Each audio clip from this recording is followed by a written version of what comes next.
Bam! Nailed it. I set 9:15 for my time to go live, and look at that.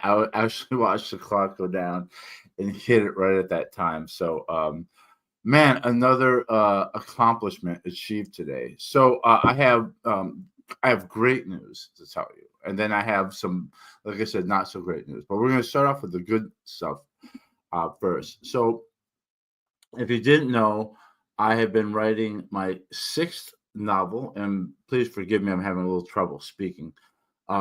This morning, it's the um, what is it?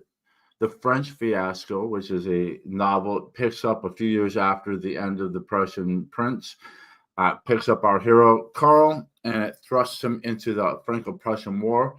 If you are interested in the history of that war, there's quite a bit in the book. One of the things that I always try to do is that when I write any of my novels, that the real historical story is equally as important as the story that I wrap around into it. So if you've ever wanted to know how that war started and how it played out and how the battles were and some of the technology and what it was like to be fighting in it, this book is full of it.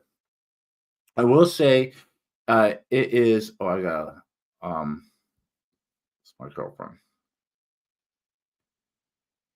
Um, so, what was it? I lost my train of thought here. Yeah, I wanted to get it in around 80,000 words, and I overshot that by quite a bit. My last count is 108,000 words, and I still have to add a little bit to the historical notes. So if you've ever read any of my novels, at the end of every novel, I do a historical note where I kind of talk about the real historical parts of the story. Sometimes not everything gets into the book, so I want to explain a little bit more about some of the things you read about and any discrepancies, but that I had in writing. But I promise you that most of my discrepancies are minimal when I write. I mean, like the example I always use is that in The Mexico My Love, I had an explosion happen in a building probably 2 hours earlier than it really happened in the real life. So let's we're going to talk about that because I'm very excited. And I want to tell you about all the steps along the way. And by the way, if you can take a minute to just click that like button because that helps the algorithm, and also. Uh, you should sign up for my email list, which is in the notes below, because once we launch the pre-orders, I'm going to put out an email to everybody. Also, the Perils of Perryville right now is only 99 cents in the United States. I put out an email this morning. So if you're on my list, you would know about that. And I'll tell you something right now. If you're not a fan of reading uh, on Kindle, I understand that, and trust me, if you read a book on Kindle, it doesn't mean you're not allowed to read normal books again. Let me just show you. This is an example. This is my. Let's see here. This is. Dang it! Come on. This is my.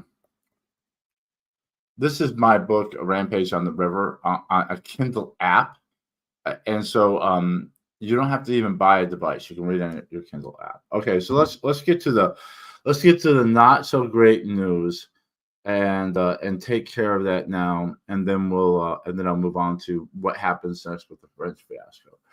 So I was a little. I want to be cautious about saying this, or well, okay, I want to say this. Uh, I didn't want to get on social media and make a big deal about what's going on. Not because it's a secret, not because I'm hiding it or anything like that. So if you know, you're free to talk about it. It's not a secret. It's just something I didn't want to go on Facebook or Twitter and say, "Hey, this thing is happening to me," and which I don't fault the people that do things like that. That's fine, especially people who need support. It's not really me. The only thing is that I feel an obligation to my friends and my family. So, like, for example, when I found out, my immediate family, my Laura, who's my de facto wife. I mean, we're boyfriend and girlfriend, but we're basically husband and wife for life. My father, my mother, my sister. Um, and then when it became official, there was a few people very close to me that I wanted to make sure that they found out first. And you guys, because this is the only place where I have on social media actually have talked about it. And like I said, it's just because it's not my focus. My focus is the writing of the books and my fascination with history and music and all that stuff and playing the fiddle. So if you've been follow me, if you've been tuning into my live, you'll know that I've been having trouble with my throat. I've been having trouble speaking. It started in midsummer. Uh, my tongue was swelling, and I was suffering from a lot of allergies. So like this side of my face was like stuffed with congested, where I could hardly hear out of its ear. And so when my tongue started swelling and I started getting aching gums and all that kind of stuff, I thought it was the allergies. And it got worse and worse and worse. I came back to Nashville because I had been down taking care of my father, who was in hospice, who, by the way, lived. He's in great shape right now. And it just got to the point where it could not be ignored anymore. So thankfully, I finally got health insurance, just looking in the nick of time. Started looking into it, got referred to an ENT. We did, at first he thought it was a fungus, candida. It was not that. He we did a CAT scan, we did an MRI, and then he sent me to someone else. Usually when they send you to someone else, it's because they know it's something bad and they don't want to tell you. The only thing that he would tell me was that there was an asymmetrical thickening of tissue under my left tongue. And so I went, this is terrible. He wanted to get me in for a biopsy, and it was supposed to be December 20th. And this was just before Thanksgiving. But he says, we need to get you looked at sooner. So he tried to get me referred to a colleague, an oral surgeon, to look at it sooner. Well, he said, we're going to book December 20th just so that we have a date. And then, but I'm going to try to get you in with this other doctor. And if I do get you in, they'll reach out and contact you. Well, they never contacted me. So I just assumed that December 20th was the date that was going to my biopsy. Meanwhile, my father, my mother are yelling at me like, you need to be more proactive. You need to get after these people. I had to kind of shoo them off. Even Laura was like, it doesn't hurt to at least call. I don't know why. I'm just kind of shy. I didn't want to bother them. I figured, well, if they weren't able to get me in, I have the 20th and it's fine. Well, it turned out like just before the 20th, I called and I found out that I was supposed to have had a date with the new doctor on December the 4th. And they had called, but they had wrong everything. The new doctor had the address was wrong by one number. My phone number was wrong. My email was wrong. So they could not get a hold of me. Meanwhile, this got worse and worse and worse to the point where it never goes away. My tongue feels like it's burnt. It's too big for my mouth. If you can tell by the way I talk, it's hard for me to speak. And I'm a man who worked really hard to develop a good television voice, and that is gone now. That is no longer with me. So this was before Christmas, and maybe the week before Christmas, I think. Yeah, it was just before the 20th. The best they could do was get me on the 8th. I was like, my father's going to kill me when I tell him that I dropped the ball on this. And they're not able to get me in until like another 3 weeks. So anyway, they got me in. It was supposed to be a consultation. And that's what I thought. I thought it was going to be a consultation. And that I would have another appointment where I'd have a biopsy. So, and I was worried because it was getting bad. And I'll tell you right now, my grandfather, who I look like, Alvin Doyle Beanblossom, died of throat cancer probably about 20 years ago. I can't remember. Maybe 30 years ago. I can't remember. I mean, I was an adult when it happened, but he smoked all his life. Was a chief fire water. My grandpa's Cherokee. He would not give up drinking or smoking, even though they said it was killing him. I smoked from the time I was 14 off and on until I was in my early 20s, but I am allergic to something serious. So it was just killing me. So I had to just not, I had to walk away from it. So I haven't smoked since, I would say, the early 90s. But I do drink. I'm a whiskey drinker like my grandmother. If I look just like him, I am being reincarnated.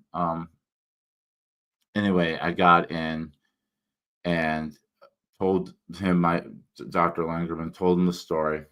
He did some feeling around, looked in there. He was telling me, he's like, I'll tell you right now, I'm very concerned. And I said, okay. And uh, after doing some examinations, looking at the things that he got from Dr. Imrich, he said that, yeah, it's most likely cancer. That he was almost sure it's cancer. I said, okay. And it's a really weird thing because, you've known about cancer all your life. You've known people that you've loved, people that you've known, just out of nowhere get cancer. Some of them die. Some of them, like my father, make it through. Although my father suffers more from the treatment than he did from the I don't know, actually, because I didn't really just see him until after his treatment, and then he was dying from something else. But he's made it through that, so he's a good example for me. So the doctor said, "Look, I'd like to do a biopsy." And at this point, because of all the delays and everything like that, I was like, "Okay, well, yeah, let's do that." I mean, and I had a choice. I could come back another day where they put me under and in the operating room, or he said we can do it right here in the examination room. I'll numb it. I'm like, okay, so I had to get in there. It's like under my tongue, so that soft area. And basically, he took a needle, and I'm going to tell you right now, it was excruciating. He had because he found the tumor. He found it with his finger, and I could tell because like he had his finger out. That's it. That's it. You got it. I could tell it's an angry little fucker in there. That's just in there, mad at the world and wants everything around it. My gums, my tongue, my mouth, my neck, my throat, to know how angry this thing is. So he has to stick the needle in it, and he puts the needle in it. They put some numbing, but I mean, it numbed the surface, but that was about it. And he's stabbing it with a needle over and over about 5 or 6 times, taking it out, putting the material that he's collecting cells. And so 5 different sessions of that, which the first one wasn't bad because I was pretty numbed up, but after the third one, it was it was intense, man. It was intense. So he said to me that this is the good news. He said that this is absolutely treatable. He said that we caught it early. He said there were 2 routes that we could go. One was very aggressive, in which we would do surgery first and then chemo and radiation. He said, though, or we start with chemo and radiation and see if we can knock it out first with that. So he told me that he preferred the latter because it's not pronounced enough. So he felt it wasn't big enough. There wasn't enough there for him to go in there and do a thorough job of rooting it all out, because he wouldn't know if he would have gotten it all. So instead, what he wants to do is the radiation and chemotherapy. And he was so, at this point, he's just going on just from his observations. It hasn't been, it's not official yet. But he was like, I'm ordering chemo and radiation to start next week, and I want new CT scans and all that. So even though we didn't have the results in, he was like, let's roll. And for all the slipping through the cracks before, Vanderbilt's been very excellent with me. Like immediate, it's almost bewildering because I was getting emails and texts and phone calls and all that. Got all my records fixed so that um they have my information now. So uh, at the end of the day yesterday, I was able to look at the results of the biopsy, and yes, it's a malignant cancerous tumor that's been growing in there, and that's why I've been slurring my speech, and that's why I've been having all the pain and all that. So, what's going to happen? First of all, I'm going to live. That I'll tell you that right now. I'm not even being an optimist. It's not going to kill me. It's not big enough. It's not that big of a deal. It's something that they're gonna. It killed. I don't know if it's exactly what my grandfather had, but there's a pattern there. But this is something that they can knock out. So what's going to happen is starting next week, probably. I mean, I had my first consultation with them, but I think they'll get me started right away. I'm going to go through chemo radiation, which means I'm going to be sick. Probably lose the last of my hair. I'll probably lose a lot of weight, which that I'm kind of excited about. And I'll probably be fatigued, nauseous. I hope not too foggy minded because I have a lot of work to do. And that should last like 6 to 8 weeks. They say people bounce back pretty well. I plan to. My only concerns are two things. One is that as I told you, I finished writing the French Fiasco today. So I will be, and I'm planning on getting that out in April. And so that means a lot of work, a lot of mental work that I have to do to edit it and then get it to my editors for them to edit it and to get all the marketing and building the book and get everything ready for launch. So I'm going to be doing that. I also have a job. I work for a research company. It's a part-time job, but it allows me to get just enough money to pay my bills. It's basically a federal program that moves underprivileged children, usually with single mothers, into better neighborhoods. And so my part of that is I work for a research company that collects data. So I get a batch of cases. I call these women. I set up an interview. I come to their house. I interview them it's a set interview where I read them questions and take down the answers.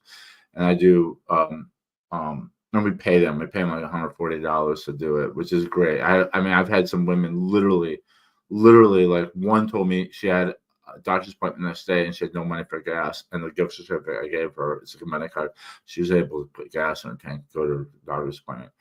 The woman I worked with just the other day had no food in her house, and she got that money. She was able to go buy food immediately. I mean that's just like one little help in a lifetime of trouble. So I enjoy the work. It's rewarding, but most importantly, it pays me well. And so I need to be able to do it because I need to have some money coming in as I'm, writing and publishing. I mean, I make money off the novels for sure, but I'm not at the point where I'm making enough where I don't do something else. So I have to have enough strength and energy to both get the French Fiasco ready for publication and get it out, and to do the job to bring a little money in. So that's basically it. So what you're gonna see, I'm gonna keep up with a weekly. I mean, I'm gonna go. Basically, my plan is I'm gonna go with everything as if nothing's happening,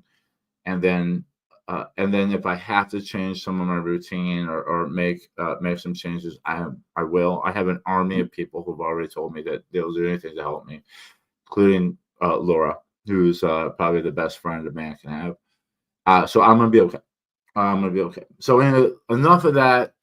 And by the way, it's not a secret. So it's not. I'm not hiding it from anybody. I'm just not like. Oh, I'm not gonna. Unless it really becomes apparent where like I have to explain myself because I'm looking I'm looking like a cancer patient on social media, then I might have to explain to people. So let's talk about the book. So I'm very excited about it. Every book, I've written 6 novels now, and every one I start off scared and full of imposter syndrome. I almost don't believe that I wrote the other ones, and I'm very proud of all of them.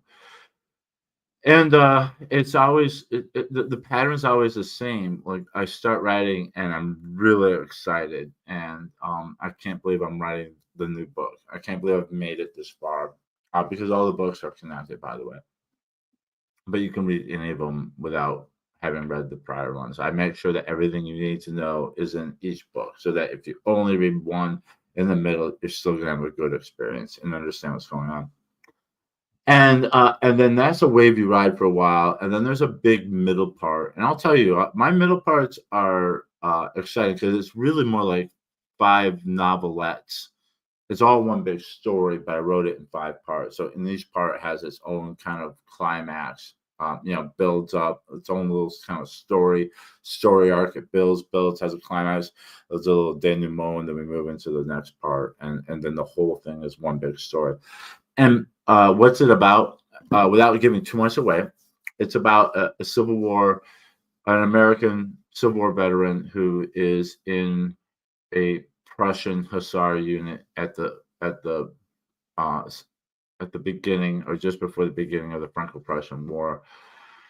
He gets himself into some trouble early on, and that kind of causes everything to fall into motion, in which he is surrounded by enemies, including Prussians, the French,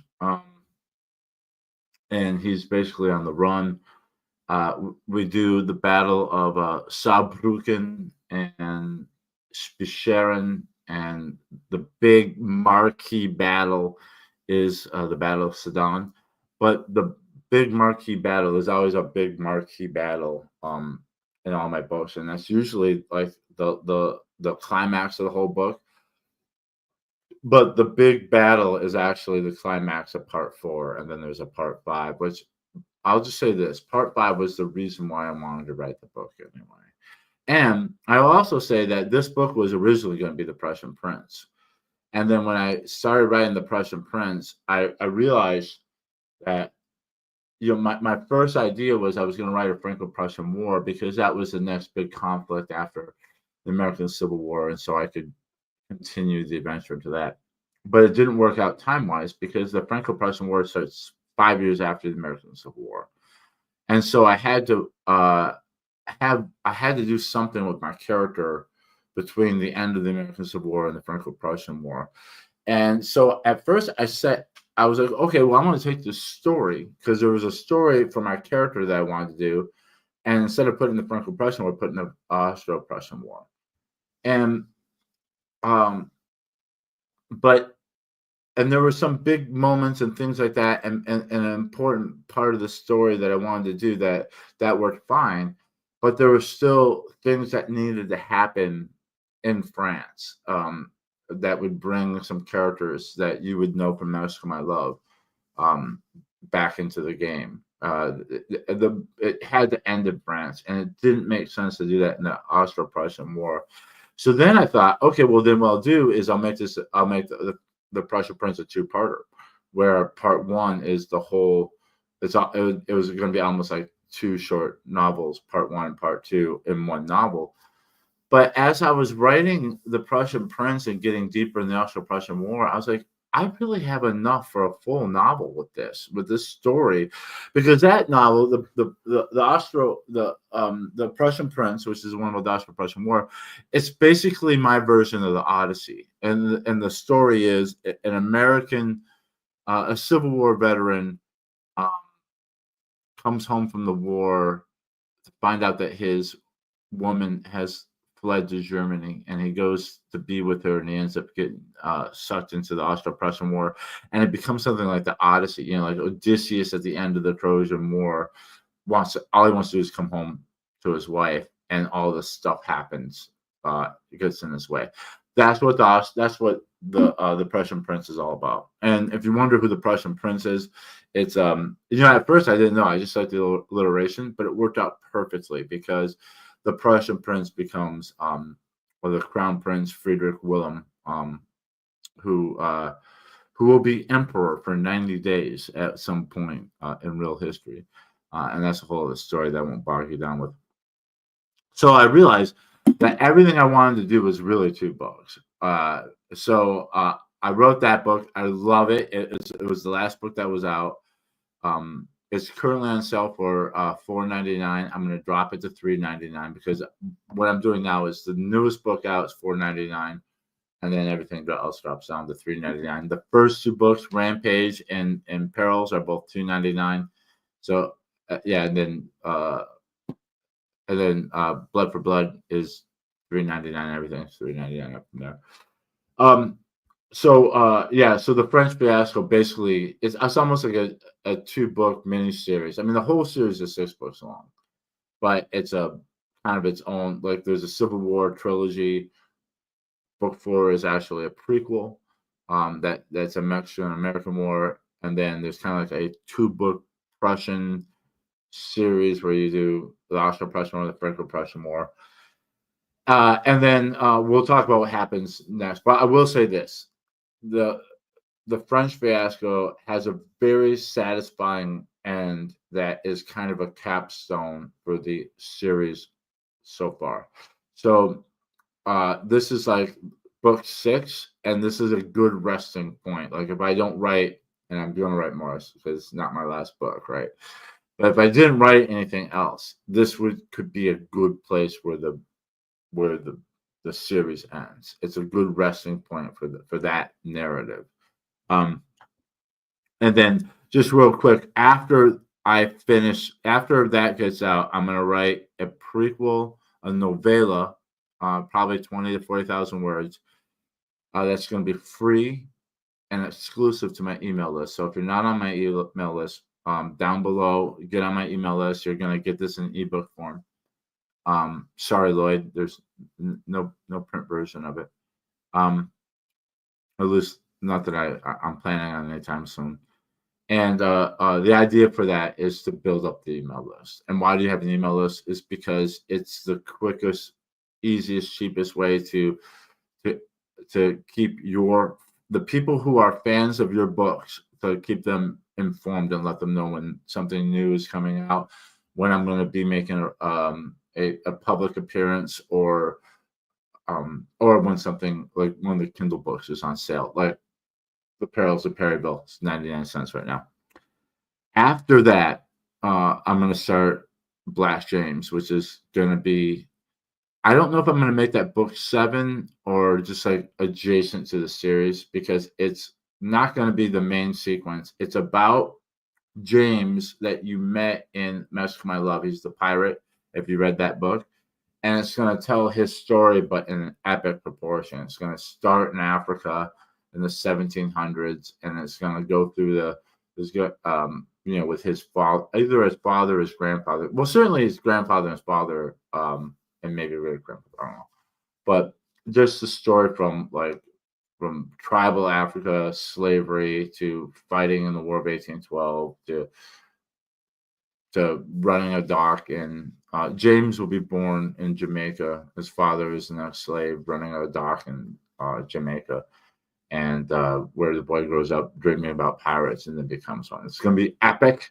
It's going to be very different from everything I wrote, in that everything I've written so far has been very plot driven. This is going to be character driven. I mean, there's definitely going to be a plot, but it's going to be a character book, and it's also going to be it's going to be a kind of a nautical pirate adventure. So, but everything else, if you like my writing, it's going to be the same thing. It's going to be romantic action and adventure with, heavy emotional context, and hopefully likable characters, and a lot of the themes that you may have picked up in my novel writing. And then after that, I will probably get back to Carl, and I have 4 more books to finish up the series, and then I have things planned others. So I'm not going to die, because I definitely want to at least write book number 11, which already there's bits of that written and tucked away, and that's going to be really cool. And it's going to be the onset of World War One. So look for that. So what happens in the immediate? So like I said, I finished writing chapter, I believe 37. I wonder if I can look at that right now. Probably not. Um, uh, so it's in 5 parts. There's like a chapter one is alone. I didn't, instead of saying uh, uh, prologue, because I think that confuses people.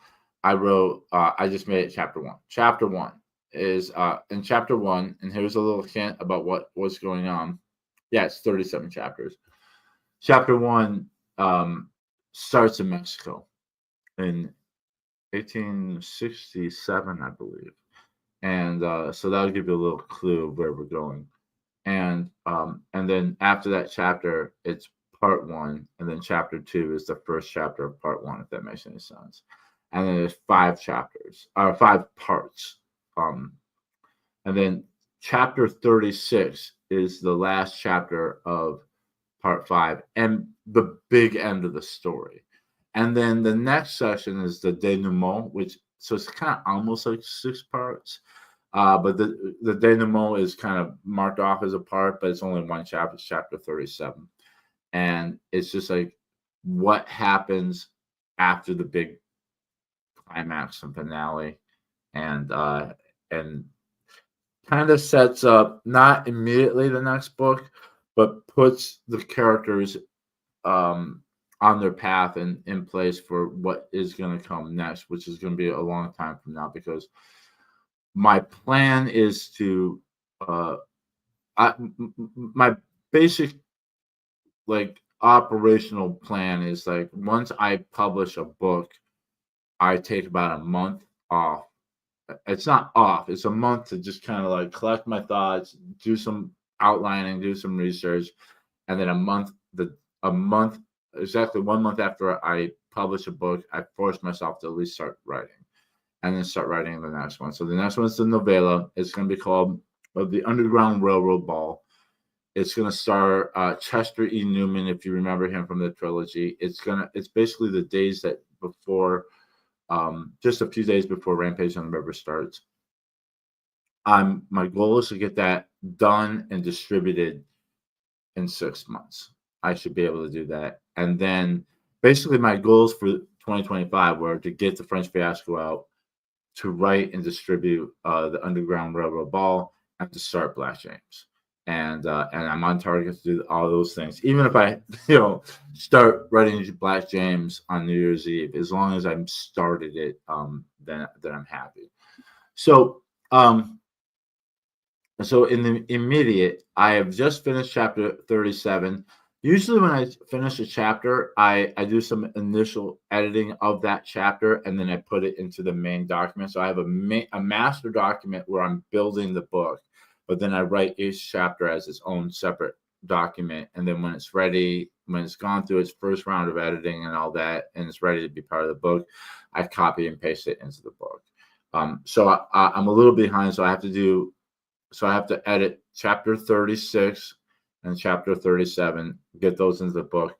There's just a little bit more writing I need to do. It's the historical note. So there's just a few more things I want to add to the historical note. And then once I do that, I'm going to work on the glossary. If you've read any of my books, you know that I provided a glossary because I use a lot of either archaic terms, foreign terms, or military terms that I want my books to be accessible to everybody who are not, military enthusiasts like me. So, I started with Rampage on the River, and I've been copying and pasting that glossary and adding things to it for each new book. But some of the books, like I started removing things because it was no longer, when I wrote the Mexican American war novel, I took out a lot of the Civil War stuff because you didn't need to know that. And yeah. Lloyd says, just started watching. Did you mention the future project about Detroit Detective? No. And that is not even on the timetable. Lloyd and I spoke. Was it yesterday? I think so. And because we were exchanging ideas that we have about crime novels, and I have one. It's not on the calendar for me to write, but I want to write a 1970s Detroit crime novel that is in like the underbelly of the gay scene in Detroit. I'm writing that because I have friends. Uh, I grew up. My mother was kind of a libertine. So was my sister, and so they had gay friends. And I grew up in the '70s and the '80s, and I knew of things back then. And I have a friend now who was a male prostitute during that time. So I'm writing. I have a crime novel about a serial killer killing gay men in the gay scene of the '70s in Detroit. It's gonna be a really gritty crime novel. I don't know if I'll ever get to it. I'm certainly gonna try. So once I the editing of chapter 36 and 37 is just the normal kind of editing I do as I'm writing a book. So I'm still in that mode of like as I'm writing the book, right? Um, Even though the story is done today. Uh, Once I do that, and once I finish up with the historical note and edit that as well, I'm gonna. Oh yeah, the glossary. I'm gonna. I'll tell you, AI does not write for me, nor do I allow AI to play my fiddle or sleep with my girlfriend. I write, but I use AI as a research assistant. So I can ask it questions. It's almost like a super Google. I can ask it questions like, hey, in 1870, did people would people have used this term, or if they wouldn't, what term would they use? And then usually it does pretty good. A lot of times, if it's really important, I'll fact check it, and because you have to be careful with AI because it likes to daydream. It likes to tell you what you want to hear. Um, but I'm gonna try AI to do this. I have multiple versions of my glossary. I'm gonna feed it all the glossaries from all my books and say, I want you to compile this into one glossary. So take out all the duplicate entries and give me one master glossary, which I'm gonna keep from now on. Instead of and that is what I'm gonna use. I'm gonna add to it as I write new books and then edit that down to fit the book that it goes for. Lloyd says, put it on the calendar, even if it's 10 years down the road. Know what I mean? Yes, I do. I will say this. It is written down. So I have a list of the books I would like to write, and there's the ones that I'm definitely going to write.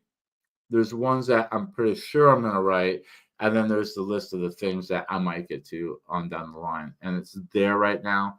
And yeah, I might. It depends on where I go after the series. So the series ends with chapter um book 11, which is a like the beginning of World War One book.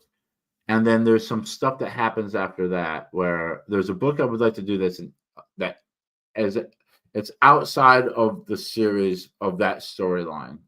It may have some descendants from it. I don't know if I'm going to try to connect it, but it's a different story. It's going to start. It's Berlin at the end of World War One into like the rise of the Nazis, and so um, and I'm most likely going to write that book after I write book 11.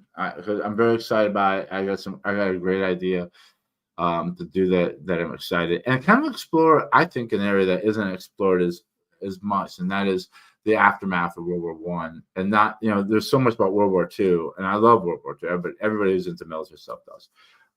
But and at first I thought maybe this would be a World War Two book, but it's not.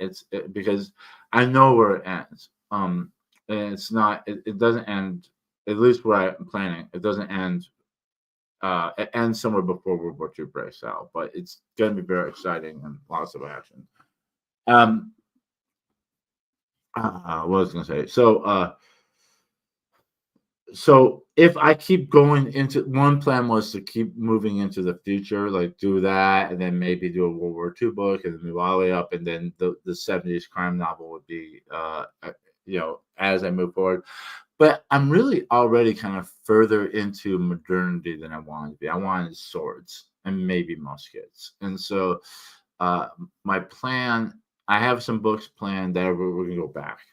Um, there's some American Revolution, French Revolution, Haitian Revolution. Those are three different books. I have stories for all of them.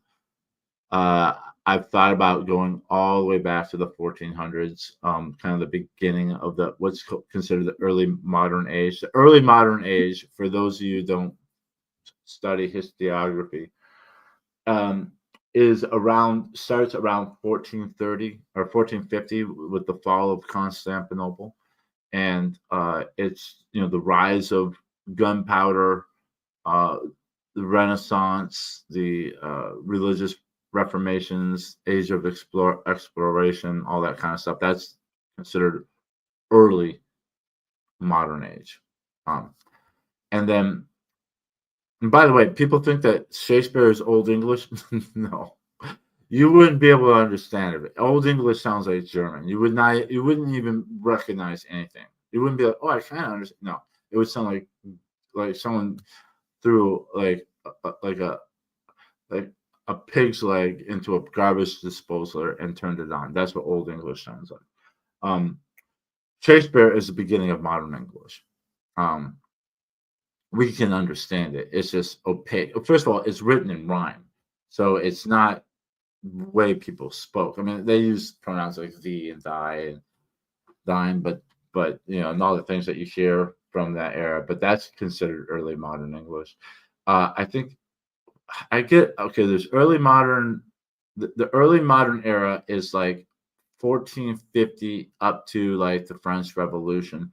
Then the 19th century is basically like is considered the high modern era. There's a word for it, but it's the middle modern era, and then the contemporary modern era is like basically the 20th century on, I believe, something like that, like after World War One. I think that the era that we live in now is really started with the end of World War One. And the way I see it is there's an era in history called the long 19th century, and um, and this is not me making up. This is historians, and it's basically the beginning of the French Revolution up to the beginning of World War One. I've extended that because I feel like World War One is the culmination of everything that happened. That all the things that the French Revolution started got addressed in World War One, and World War Two is merely like how boxers fight in rounds and they go to the corner for for a break. We had a 20-year break and then we continued the conflict.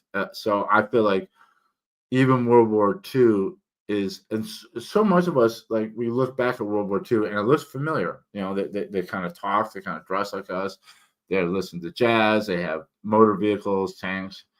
But I feel like it's still like World War Two is still more of a product of the 19th century than it is of our. It's like a transition. We're moving away from the 19th century and truly getting into the 20th century. So I feel like our contemporary age starts with the end of World War Two on.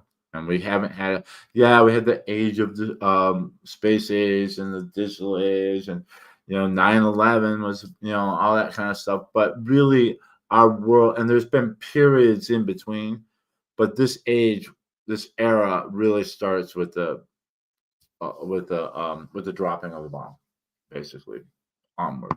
And we haven't had an era change yet, in my humble opinion. So that's one route I could do is to keep moving in the future. I'm probably going to move backward. So anyway, back to what happens next. So uh, once I get the glossary done, and I'm going to build the book so that basically it's going to be in a rough form, but the title page, uh, the table of contents, the whole document is there. There's nothing more that's going to be added to it. Then the editing starts, and I'm gonna read. There's a couple things I want to add to the story that I'm gonna go back and put it in, just to make everything more fluent, or to work, so a little retconning in there, and then I'll read through it once, making a few, if I catch things, I'll fix it on the spot. then I'll do my true editing in earnest. It's usually what I do is chapter by chapter, I read through it. I run through spell check. I read through it. Then I have Siri read it back to me because it's easier to catch mistakes if someone else is reading than I am. Then I'll run it through Grammarly and go and fix all the things that I can find there. And yeah, and then and just go through the whole book that way. And then I'll hand it off to Laura. Laura will print it up, read through it, take a red pen to it. She's really good eye for detail, better than I am. I'm big picture, she's details. When I get back from her, I'll make all the changes. I'll send it to my mother. My mother, who got her degree in creative writing. She's been a writer all her life. She doesn't write books. She's worked in television. That's why I worked in television, because I grew up in it. And once she's done and I get her changed, by the time my mom gets it, my mom was like, she was always like, I feel like I didn't hardly do anything because I could barely find any mistakes. It's because most of them, by the time she gets it, it should be pretty clean. Then it'll be ready for publication. Now, as far as that's concerned, I've decided to do. I started doing pre-orders with Blood for Blood, and there's some arguments for and against it. It's David Chesham from Kinderpreneur. I watched a video of him, and he basically said, "Don't do it unless you're famous, have a loyal following, or have an excellent marketing plan." And my joke is, I have a tiny bit of all three. The first book I put out, the first book that I did pre-orders was Blood for Blood. I think I did 1 or 2 weeks of pre-order. I got like 4. I'll be honest with you, 4. But I was like, you know what? I'm betting on success, so I'm going to be doing this from here on out. So then when Mexico My Love came out, I think I did 30 days of pre-order, and that one I got 12. And then when I did The Prussian Prince, I did pre-orders. I think I did a month as well with that, maybe a little longer. Can't remember, but that one I got 42. So the number is to beat is 42. The plan this time is, in the beginning. First of all, David Chesham's reasoning, and I don't know if this has changed because this is a few years ago when he said this, but his reasoning was that if people, when you put your book up for pre-order, it is now available. It's now on Amazon where people can click on it and look at it and sign up. And that starts counting with the algorithm and your book's ranking as well. So if no one's pre-ordering it, your book starts falling and falling in the ranking into the millions and millions. Or actually, the higher it goes, the worse it is, right? You want to be number 1. You don't want to be number 2. You don't want to be 1 million. You want to be 1, right? So, you get up into the millions, and that means no one's seeing it. The algorithm doesn't show it to people because it doesn't think it's popular. So you can put yourself in a hole. But I think that, for example, I do have a following. I do have people. I have 176 people follow me on Amazon, my Amazon page. I have about 78 people on my email. Once again, get on my email if you're not on it. I started my email list this year, and I've been building it. So get on that. I have, my book sales. There's a formula that you can look at to see how you read through this. My read through is great. So I'm able to look at how many people have bought Rampage on the River or have read it in Kindle Unlimited. I can look at that number and compare it to the numbers of Perils, Blood for Blood, Mexico My Love, The Prussian Prince, and I have found that my read-through is excellent. So when people read book 1 of my series, more often than not, they're going to read all the way through. So I think I'm in good shape with that. I think I'm going to beat the 42. I'm going 90 days because I like Lloyd's here. Lloyd, I follow Lloyd. Lloyd's an author, by the way. Check him out on Amazon. Every time Lloyd puts something up for pre-order or releases a book, I get an email. It says an author you follow has a new book out. Lloyd Elmore Jr. Yay! Look at it. Oh, great! The Little Ronin is out. Uh, but I didn't get it, man. For the Prussian Prince, nothing. I didn't get the pre-order, and so I was like, why isn't Amazon telling people that I have a pre-order, man? Well, I did some digging. I found out that I think you have to have at least 60 days of pre-order for them to put out an email. So I said, okay, I'll go 90. And my goal is to get the editing done in 2 months. So 90 is enough cushion that I'll make it. Um, and but then I said, okay, well, I'll wait till the book comes out and see if I get an email, because I follow myself and I have several friends, including Lloyd, and my girlfriend follow me as an author. So if an email goes out, they'll let me know. No email came out for that book, and why? And the only thing I can think of, and I'm pretty sure there's cases of this, is sometimes if there's something in the title or on the cover art that is suspect, the algorithm, meaning the AI, the computer mind, will say, we're not going to show this to anybody, right? Like, for example, if you have a gun pointing at the screen, that might hurt the algorithm. Will, oh, we can't show that. So you have to be careful. If it's sexually explicit stuff, you got to be careful. Well, my book, the cover had basically Prussian iconography, meaning the Iron Cross, which was had nothing to do with the bad guys of World War II. It was invented by the Prussian king in, I think, 1806 or something like that. And it's been part of German military and is today. It's like the Congressional Medal of Honor. It's an Iron Cross is a Medal of Honor that Germans, to this very day, the Germans who are right now staring down the Russians, are awarded this. They're even putting on their tanks. But people who don't know that think that they're Nazis. So, and same with the Prussian Eagle. So the Prussian Eagle and the Iron Cross are on the cover of that book. And I think that's why Amazon decided not to send it out. French Fiasco doesn't have any of that. So hopefully they'll treat me a lot better. So I will be starting the pre-order probably once I build the book. Just to make sure. I've decided I wanted to get it out before March. It's just not going to happen because I have a show in March. And yes, by the way, if you're coming in late, I already talked about it. It turns out that the growth in my throat is cancerous, and I'm starting radiation and chemotherapy next week.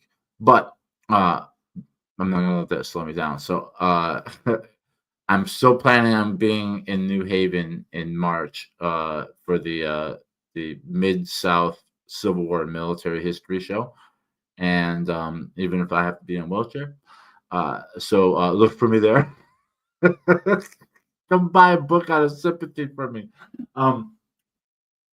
But anyway, I probably won't have the French Fiasco with me when unfortunately. So,